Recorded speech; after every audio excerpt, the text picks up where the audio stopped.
Welcome back to the Shine Within podcast. I have here Stephanie Rowe. She is a procurement specialist and inspiring author of Fiercely Me. Her journey, marked by overcoming childhood adversity, addiction, and poverty, has shaped her into a passionate advocate for self-empowerment and mental health.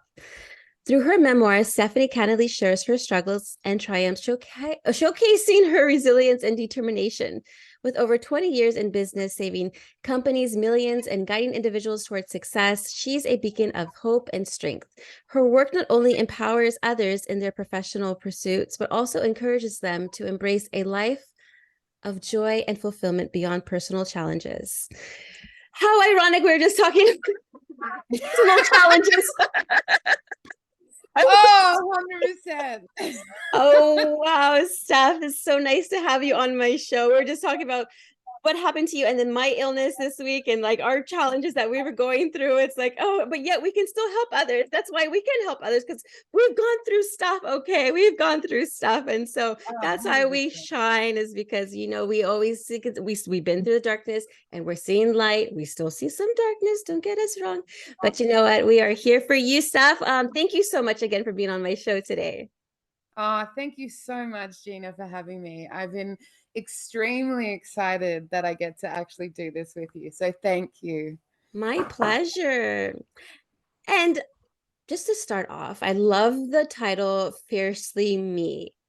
So It's a good title. I love that. Fiercely Me. Why not? I love that. 100%. And it was just like, it was something else beforehand and it just wasn't working. And I was going to work one day and there's so many things going on with the book. And I was just like, nah, I am so fiercely me. Like, and I was just like, that's it. That's the name. Because like, I think also it tells the person who you are in one way, right? Like, it's like you pick up a book and it says fiercely me. It's like, oh, she's like fierce. And it's like, yeah, I am 100% fierce. And like, it's a beautiful thing to own as well. Like, because I think as women, we're kind of conditioned a little bit to not own who we are and own what we do and like be really strong and like be like, you know what, I am able to do this. And I'm so fierce in such a positive way. And so I was just like, this is sick. Like, this is the best title. I love it. And I would just love for you to share with the audience and tell us a little bit more about your memoir and what inspired you to go ahead and write it. Oh, I would love to tell you. So I have always wanted to write, like I've always wanted my story to be written in a book. But as we do, life gets in the way and we have to, work and we have to like have money to survive and things like that. But I'd always written. And I really genuinely wanted to have my story taken back because in my life, a lot of people have had their version with their rose tinted glasses of who I was and what had happened to me, and it wasn't correct. And I really wanted to take my story back, but I wanted it to be in print. So I wanted something that would survive past my death. And I know that sounds a bit morbid, but it's like books do. Like books will outlive us. And I just really wanted my story to be taken back in my words, in the way that I wanted to write, but I wanted it to be there for others when I had passed, so that it was like, this is my token to the world. This is what I've done. This is what I've learned. And I hope that it can help you as well. That's wonderful. Yeah. And then, I had a difficult childhood, from sexual trauma to bad relationships in high school to suicide attempts to alcoholism to drugs to bad marriage to not having my children, like you name it. And I know all of our childhoods tend to be, that's why we go through stuff in our in adult lives, because of our childhood trauma, and then even ancestral trauma as well, like our parents' Oh, childhood trauma, it 100%. all gets passed down to us. in, But in, you're in ourselves, like they've proven it now that it's like traumatic events in previous generations are now handed through the embryo through cellular level. So it's like it's such a huge thing. And if you aren't proactive in actually like acknowledging it and wanting to work through it and develop, like it can cause so many issues in your life. Well, that's what I've experienced anyway. totally, yeah. And then through your childhood journey and early adulthood was like marked by a lot of significant challenges, including like family addiction and poverty. How did these experiences shape your personal life or perspective on life as well? Yeah, so it's been an interesting journey for me because there is an element of resentment towards my parents in the sense of like addiction, and I understand that like I have probably more of an understanding of addiction than a lot of people, but it was really really hard because addiction creates environments with that children just should not be in, like they should like you have people around that you should not be around as children. It's not a safe environment. And then like growing up into like a teenager and a young teenager, and then just seeing them choose anything over you as a human being, like it was really really difficult. And I go through this in the book, like having a parent choose to have you, and then you're here, and then you're not chosen in this life. Any like alcohol, drugs, women, men, like anything else would be chosen over you. And so, there was a lot of like abandonment issues, and there was a lot of traits that I had to like, which were toxic within me. Like like in my 20s, I was in really toxic relationships, and I had to take responsibility for my part of what I was doing in those relationships. So it was like, so my childhood, as you touched on, Gina, it really does kind of forge you into who you are as an adult. But then there comes a point where you need to take personal responsibility for who you are and who you've been forged into. And you've got a choice of whether or not you're going to continue down that road and continue to go with those toxic traits, or you can have some self reflection, which is very difficult, and develop. And then the world is your oyster, but it's not an easy road. It's a hard one to be brutally honest with oneself about how you're acting as a human being and what you're doing.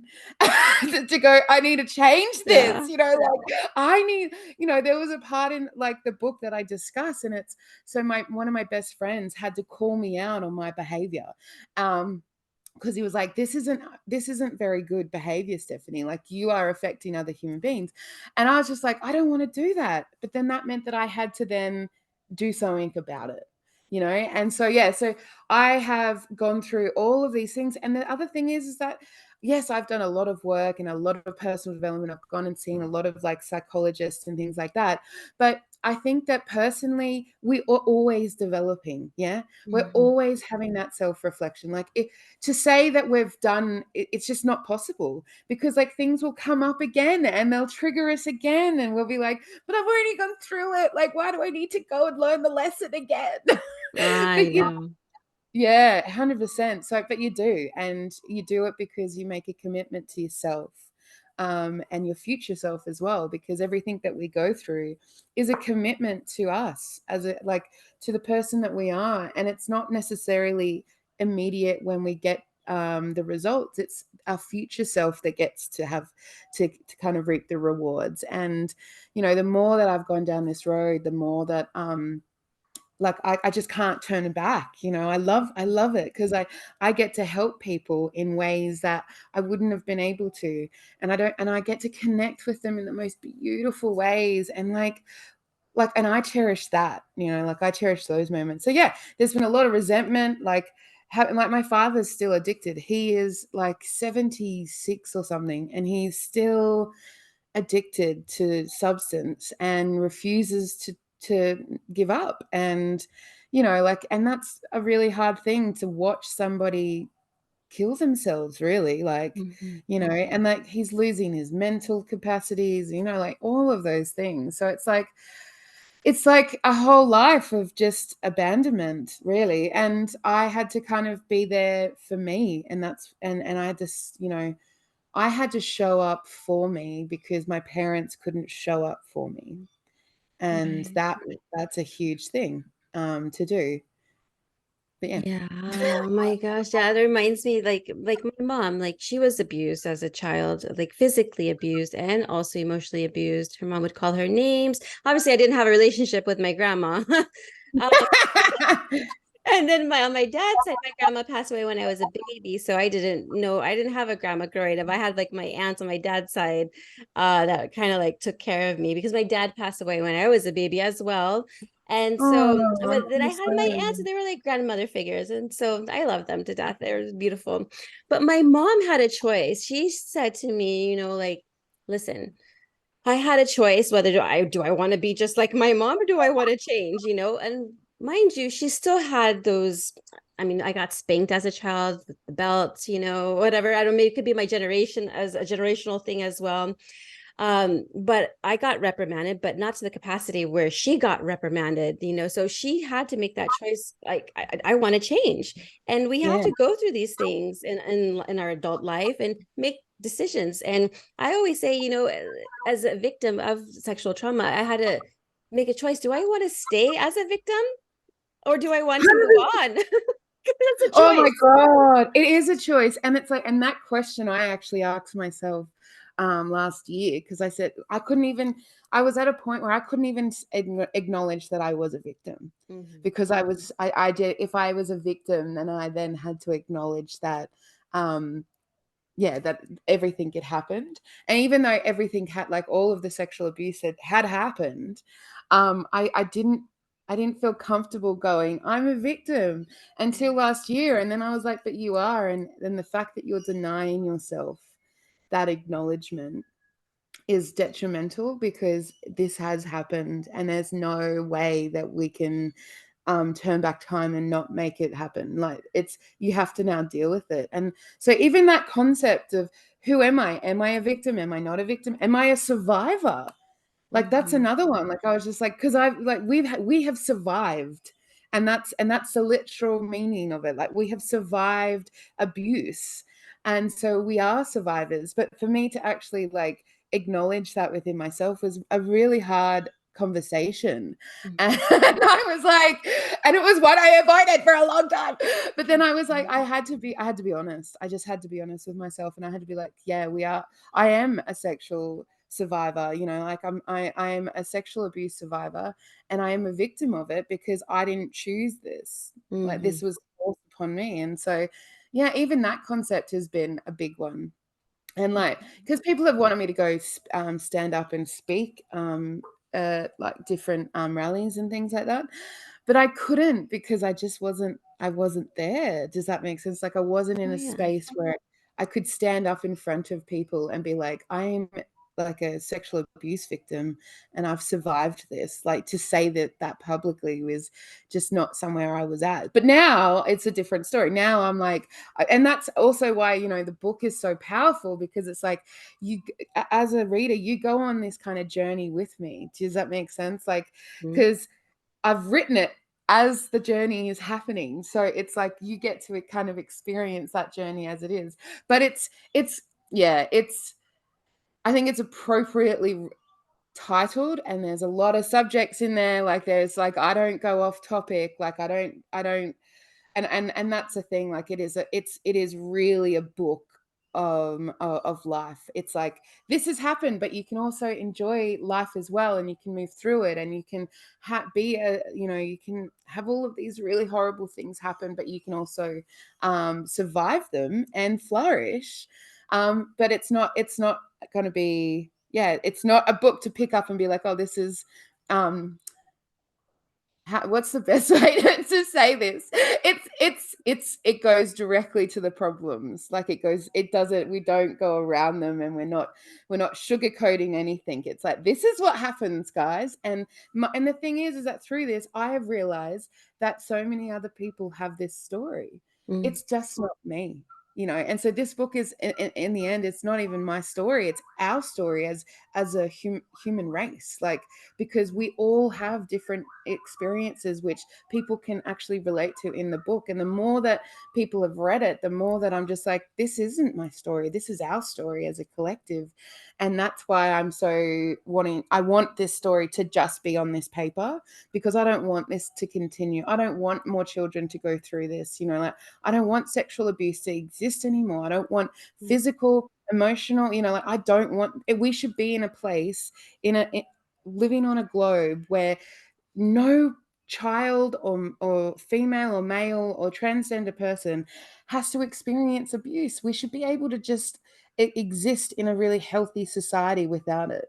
And that's, kind of how I end the book as well, because I'm like, I call it out as it is. I'm like, we are at a level now where we all have the capability to understand what has happened to us and choose to change the world that we see in front of us.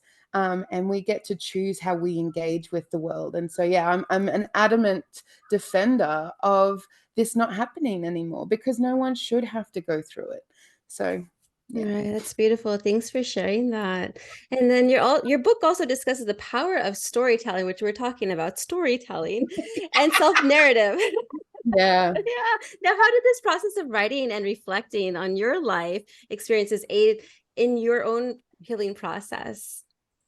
So I love storytelling. Like, I think it's the best form of human and peer interaction. Like, I personally think that we learn a lot more and a lot quicker when we share through storytelling through our peer groups.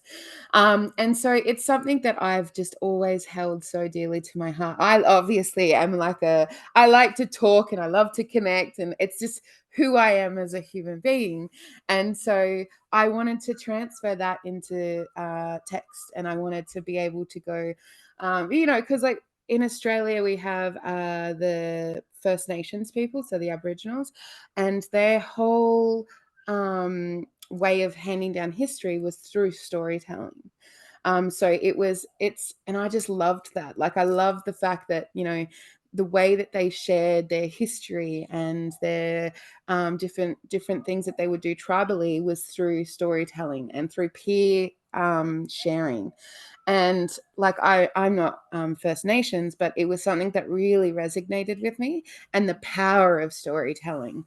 And so I consciously chose to write it in this way. And there's like an element of storytelling and an element of consciousness, a stream of consciousness. And so I wrote it like this, and everyone was like, you haven't written it like every other memoir person. And I was like, oh, well, I don't care. Like, I 100%, I was just like, you can have a million memoirs and autobiographies, and they can all be written in the same format. And that's okay if that's what you want, if those authors want to choose that. But I get to choose how I want to write my book. And so I had to go through that process as a writer, because at the start I thought, oh, I'm doing something wrong. Like, it's going to be a terrible book. Like, everybody keeps telling me the same thing. And then I got to a point where I was like, no, no, no, no, no, no, no. I'm going to write this how I want to write this. And I personally think that storytelling is a really easy way to transfer knowledge, and it's a beautiful personal way, like, it's like us today, Gina, we're sharing our lives and snippets of our lives together, and it's such a powerful thing. Like, I don't take this interview lightly, like, it's a beautiful interaction. So, and I wanted to transfer that into my book, and I wanted the reader to, like, leave and finish my book and just be like almost like a warm hug has been given, like, oh, there's all these things and there's ups and downs, but then, like, there's a warm hug at the end. And I also wanted to prove to the publishing industry, to all of the editors out there, to every other author, that if someone says, or people say, because the industry did tell me, they were like, no, you can't do it this way, that you have the autonomy as a writer and an author to write how you want to write, because it's not about necessarily what the status quo of writing. And so, yeah, so I think it's going to be an extremely powerful book. And it's going to connect and resonate with a lot of people very quickly because of the style that I have written, because you can drop in and you can connect to my words easily. And so, yeah, I just think it's going to be quite powerful, more than I think a lot of people realize, if that makes sense. Because I think everyone's like, oh, yeah, memoir. And I'm like, oh, but this memoir has got a bit of, yeah, it's got a bit of punch in there, and it leaves you, because like I rewrote, I mean, not rewrote, I rewrote a lot of it, but I reread the love section. I do a section on love, and essentially it's about, how we connect to ourselves and how we care for ourselves, and how we actually bring that love back to me, and how, you choose to, how you do it. And it's like, I reread that section and I cried because I was like, oh my God, like this is so good. I love that. I was just It's your work. like, It's your work. I know, and I'm like, and I'm like reading it to my husband. My husband's cried. He's like, "Oh my God, like you really did write this. Oh, You're amazing." Like that's so it's just, sweet. it is. It's a moment, and that's when I was like, no, no, no. There's going to be a lot of people that are going to read this book, and they're going to have that like that very powerful connection to the words, and it's going to be a beautiful moment of glee for me to be like, ha ha, I got to write it in a storytelling form, and you all told me that it wasn't going to work, and it did. So thank you.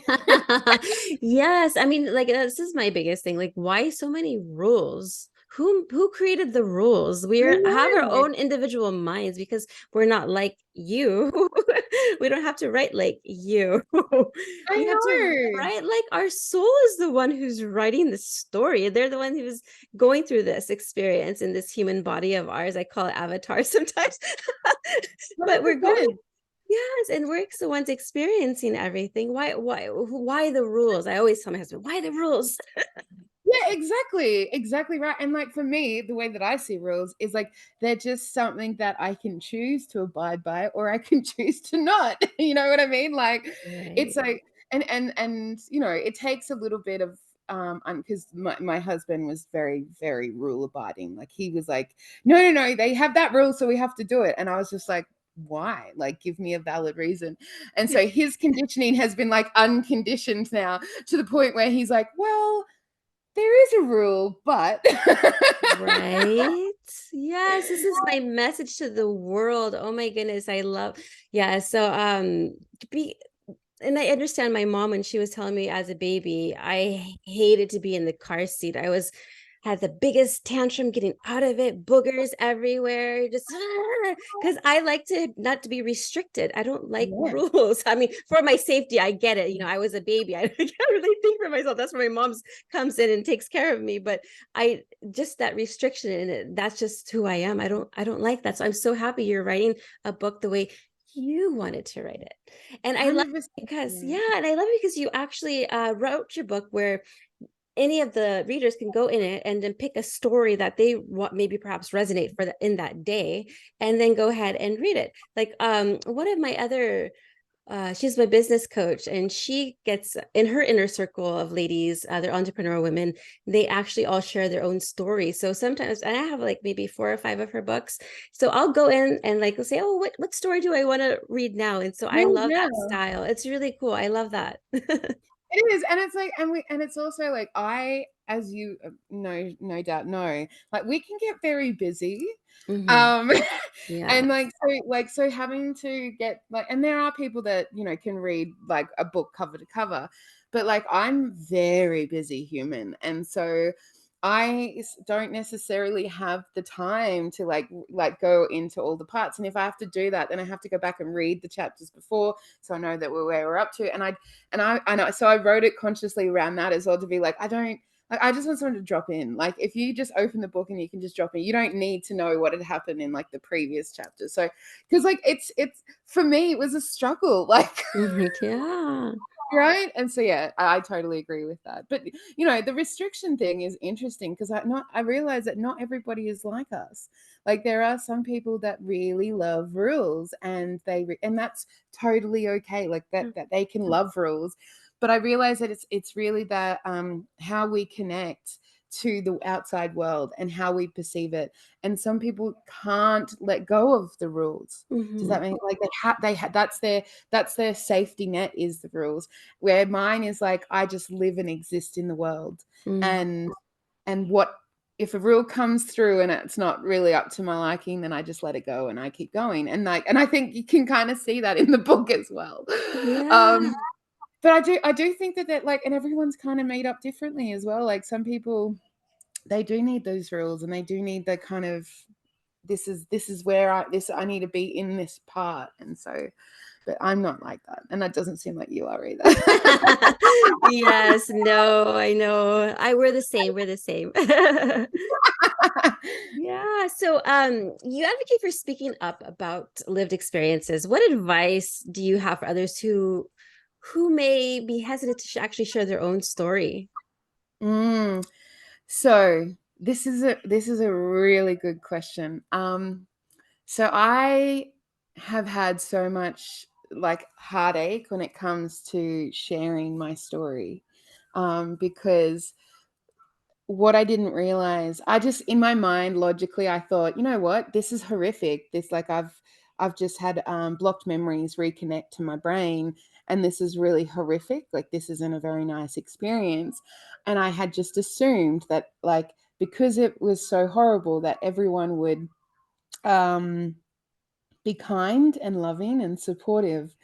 And I realized that that wasn't the case, and that people get to choose how they respond to sharing, like how they respond to people sharing their stories and what's happened to them. And I was so shocked and I was so upset because I was met with a lot of negativity because they thought if I shared what had happened to me, that it would look badly on them, and that they would then have like they would be forced to own up to how what they had chosen to do in their life, and how they had reacted. And so when we talk about this, I always like to bring up a level of caution. And I wrote this in Fiercely Me because I wasn't prepared for what had happened. So if you want to tell your story, you tell your story, because every story deserves to be written, to be shared. It deserves respect. It deserves someone to actually listen and take the time to listen to it, because all of us as a collective have the ability to learn from each other, and we only learn through what is we share through vulnerability.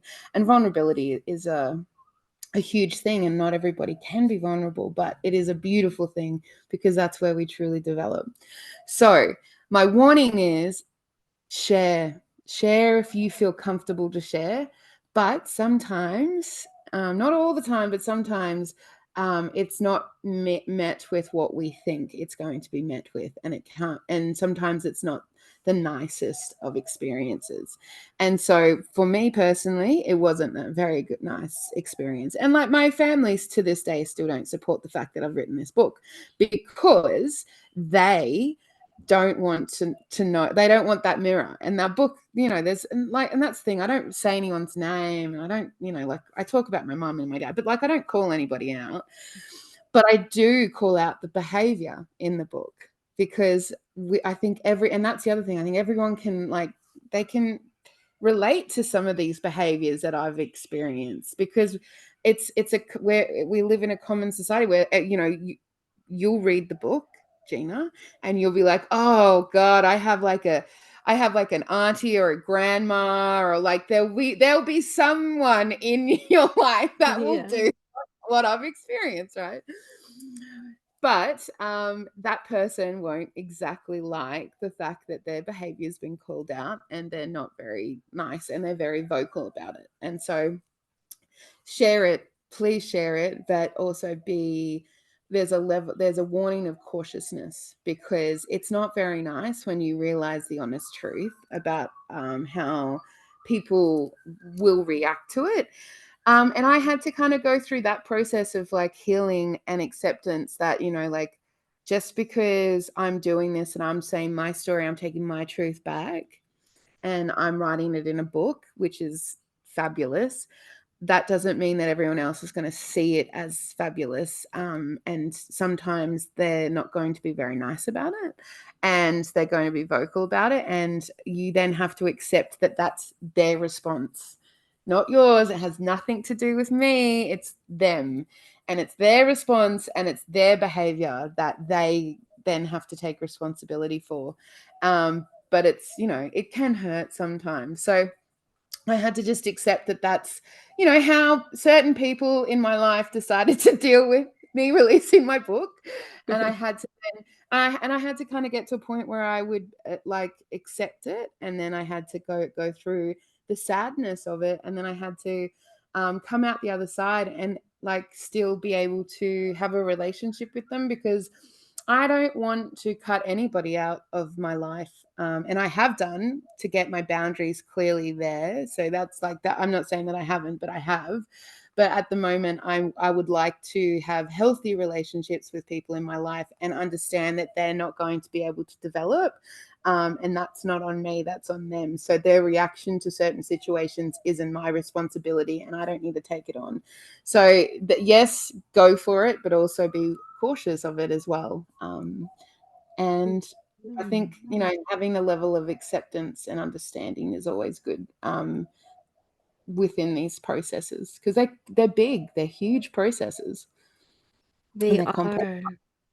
Yeah, it's totally. I was gonna say, it probably benefits whoever you're writing about it. And first off, if they don't want to read it, they shouldn't be reading it. Yeah, 100%. If you don't want to know, then don't read it. The second off, though, it probably will bring an awareness to them, like, oh wow, I never thought about this I never thought about this about myself before. Maybe I need to go ahead and take some action steps for me to 100%. change. So maybe you're doing a favor. So Well, you know what, Gina? Like, honest to God, that is literally what I keep thinking. I'm like, maybe maybe when they read the book, maybe they'll see what I'm saying and how it affects other people, and maybe they'll change. Like, maybe they'll be able to, like, go, you know what? I don't actually want to be this person anymore. So I'm hoping that outcome happens. And I've been like, maybe they just needed that gentle mirror, or not so gentle, but like, but that mirror to be like, hey, that behavior is pretty crappy. yes, you're doing them a favor. So they're saying thank you at the end of the day. That's what I'm gonna say. That's my story. So it's so funny because I always change my story in my head. Like if someone's saying something and then at first I don't like it, I'm like, what? I don't need to entertain those thoughts in my head. I'm gonna change my story and just change everything what just happened. So I always change my story in my head because why not? 100%. Why not? If like, 100%, yeah. So, especially if the story isn't a nice one, do you know what I mean? Or like, it's really important to change the narrative in your head. It's like, yes. I love that. Now, how has writing Fiercely Me impacted your own personal journey towards empowerment and liberation? I know we talked a little bit about that already. We're just yeah, getting it out, but any others? yeah. So I have gone through a massive journey with this book, personally. And so to be sitting here talking to you about it being released in the next couple of months is just the most special feeling. I at the start was like had rewrote it like and like I I wrote the book and thought it was amazing, as every author does, and then it was like no this needs work. And then I had to rewrite it, and it took me about 6 months to rewrite. And I had to go through and I had to be really, really strong with myself and be like, Stephanie, you want to release the best book that you can possibly release. And to do that, you need to dig down deep into your soul and into who you are. And you need to be honest about how you feel and write this because of you and not because of other people. Because I had like written the book in the perception of everybody else being happy. And then I was like, do you know what? This isn't my true story. This isn't the story that I want. This is the story that everyone else wants, because it's like, it makes them happy. And so when I went and rewrote it, I just was like, I had to get to this personal place where no one else mattered. Like, it did not matter how anyone else was going to feel about this book. It mattered about what my voice was and my author voice, and how I wrote the book. And what I wanted to say, because that was also really important to me. Like, I wanted to get my message across, and I wanted people to leave, like, finishing the book feeling empowered, that they had the ability to change as well, and that they had the ability to also have that self-reflection that they might not have thought that they could beforehand, and that they had the ability to connect to themselves and love who they were, because we all deserve to love ourselves, even though we're told throughout our lives consistently that we don't. It's the most powerful thing. When we have internal love for ourselves, we are unstoppable. It's such a beautiful place to be. So I had to kind of go through all of that, and kind of get there and rewrite the book, and which I did. It took me 6 months to rewrite the book, and I sat there and I rewrote it. And then I was like, oh my God, I cried. I have to admit, I cried once I finished, because I was like, oh wow, this is like, I literally poured myself into it. Like, just like all of the parts of me were just poured into this book while I was writing. And I was like, oh my God, like, is this going to be enough? Is it good enough? And I was like, yes, it is. It is actually good enough. And it is an amazing story, and everybody deserves to read that and connect with it.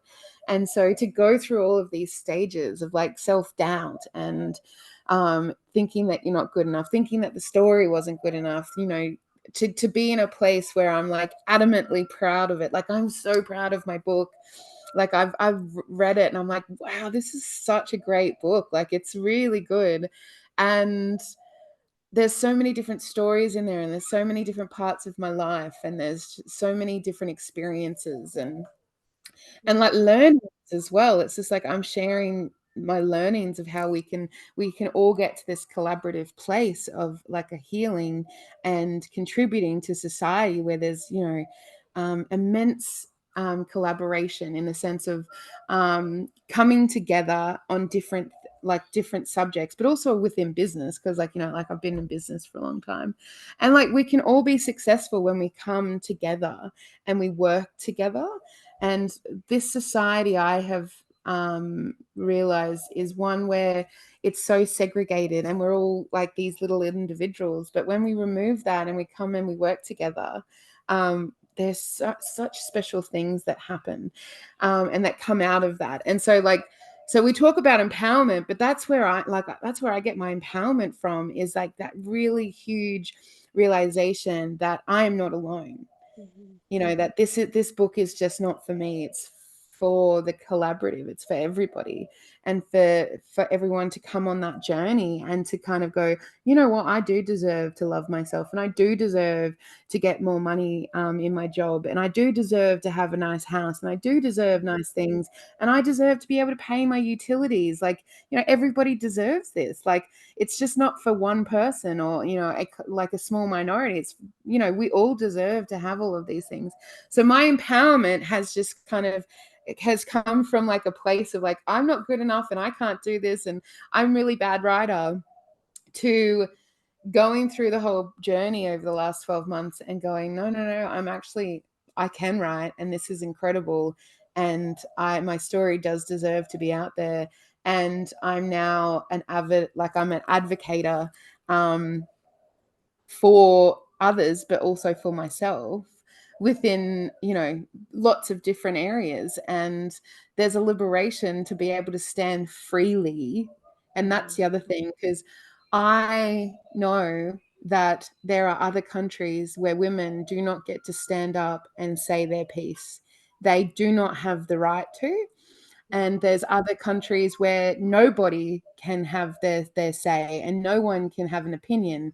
And I'm so conscious of that. And so for me, being in an Australia and being a white person, I have certain uh, liberties in some sense, and I use them. Like I use my voice because others in this world don't have that voice. And Mm-hmm. so I see it immensely powerful.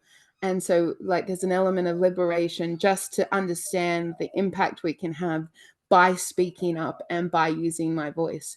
Because like I don't want my so there I do talk about this in the book. There's this story about my nana, and I live with we live with I lived with her when I was 15, and she came into me one morning and she looked at me like I was cleaning my teeth in the bathroom.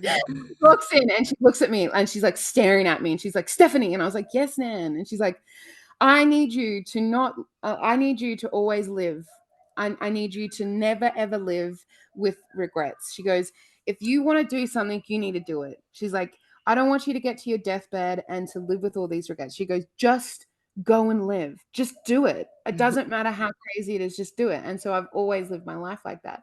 So if I got to my deathbed, Gina, and I hadn't used my voice in the most positive way, if I hadn't been able to be liberated to the point where I was able to advocate not only for my needs but for others as Mm-hmm. well, I would be so regretful, because we have power in our voice, we have power in our words, and we have power in who we are as a collective. And it's like we can either choose to ignore it and say nothing, or we can choose to use it. And I've chosen to use it. That's awesome. And thank you for that message too, because it's important because there are places where people cannot say anything, they get Yeah. reprimanded for it. And women too, where they're kind of shunned and don't have a voice at all. But so that way No. you then your book, then they can go ahead and say, oh, I can resonate, or at least feel that freedom within, instead of like wherever, unfortunately, wherever they're at, it won't allow them to express themselves, which is very sad, actually. Very, very sad. Really sad. It's so Yeah. sad. And so like that's why I'm like an adamant defender of people, because I'm like, nope, because like someone needs to say it, because if they can't, someone else should. Right, right. Now, Steph, any future plans, both as an author, a voice for change in the areas of in the areas of, like trauma or even like abuse recovery? Yeah. So I am, yes, I have definitely got plans. So I have a huge, I call it my empire, which is what essentially that I have dreamt of for the last probably 4 years now. And so within my empire, which I create, I have multiple areas, one of them being so like having a working farm where people can actually, because like I don't know what it's like in Jamaica, but in Australia, there's a massive disconnect with where food comes from here. Mm. And so I wanted to get some land and I wanted to kind of set up a farm, but I also wanted to do like some have some accommodation, have like a massive hall where we could do like cooking classes or art classes, or like it could be a multi-purpose place for people to come and use. I wanted to do I wanted to have like a natural pond system so people could come and swim in summer, because it's Mm. like there's not enough natural water holes. And so yeah, but within that, what I wanted to do was I wanted to incorporate like a shelter. So like because it's really terrible here in Australia when it comes to emergency women's shelters. Mm. And so I wanted to kind of create a space where if, mums with their children, because like I was we had to be physically removed when we were children from our house, and we had to go into shelters because yeah, my dad was trying to kill us, and so I've kind of gone through all of that, and I understand how important it is to have emergency places for women and children to go, and sometimes men, because I do know that that also happens to men.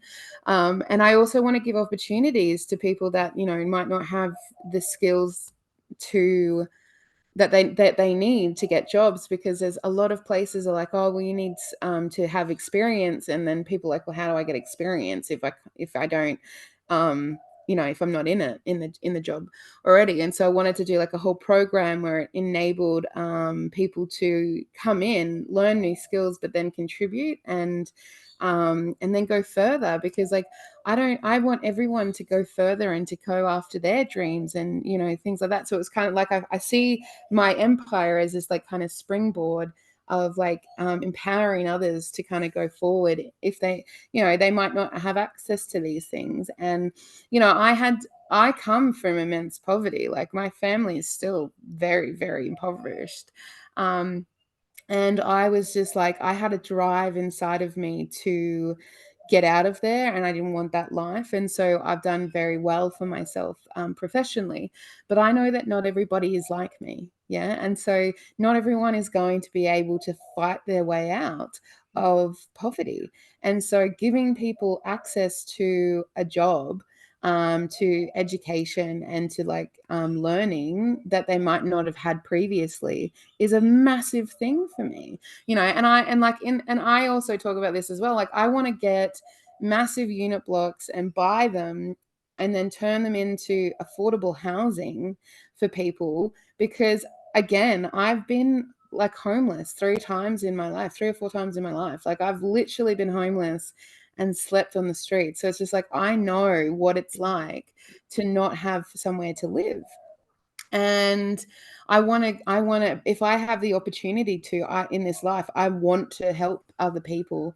And if it's like giving them access to affordable housing so that they can recenter, get a job, like get some money behind them, and then they go somewhere else, great. If they want to stay there for indefinitely, then that's fine as well. So like there is so many things that I want to do personally, to kind of give back and to help, because I see this world as just not my own. I see it as all of ours. Mm-hmm. And so that's my empire dream. There's so much there, but like, and I know that I will get there because I want to do it, so I'm going to do it, if that makes sense. Yes. But I also have been working on a poetry book, and that poetry book is incredible.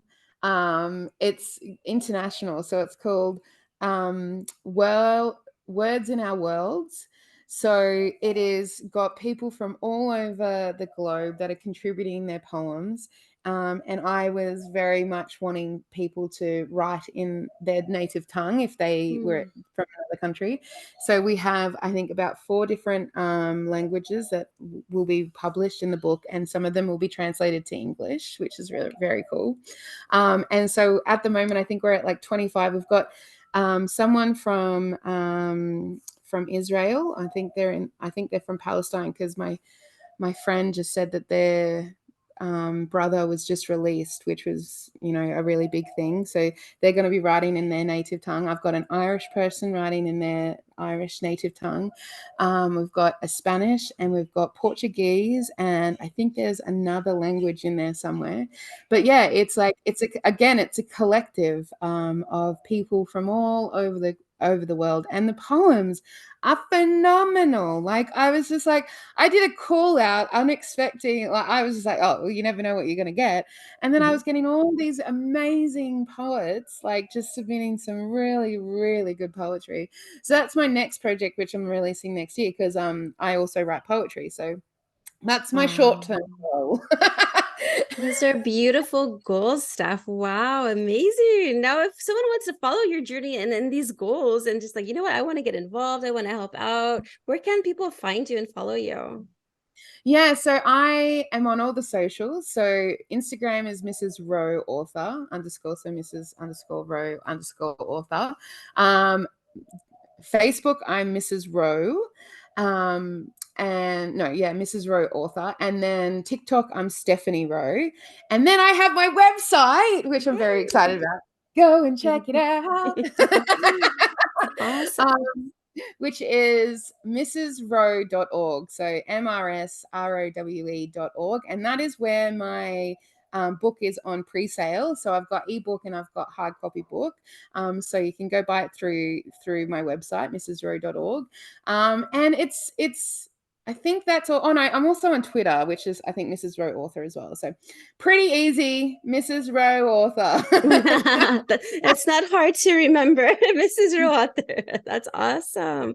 Well, thank you so much, Steph, for joining me today. Any last thoughts or words you want to say? I want to say thank you so much for welcoming onto your podcast. Like it is, like you are such a beautiful soul, and I wish that I was closer so I could give you a big warm hug. Oh, virtual And hug. I know, a big one.